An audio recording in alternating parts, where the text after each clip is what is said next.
Նարեկը պետք է ոչ թե գլխի տակ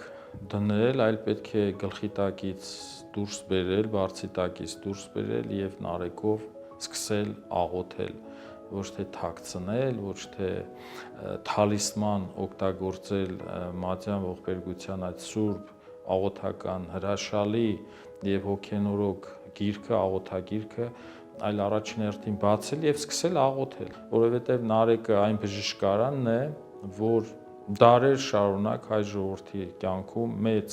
մեծ նշանակություն է ունեցել եւ իր բարերար ազդեցությունն է ունեցել Տիրոջ բարեխոսությամբ, պիտի կոչ անեմ, հորդորեմ, որ ոչ թե մենք օգտագործենք որպես թալիսման,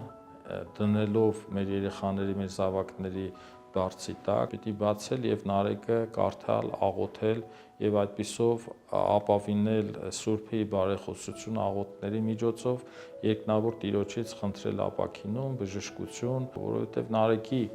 բոլոր գլուխները, աղոթները, այդ հրաշալի աղոթքները ուղղակի բժշկություններ են, ուղղակի նպաստում են մեր ներաշխարհին, մեր առողջությանը, մեր բժշկությանը, ապաքինմանը, ամոկվելուն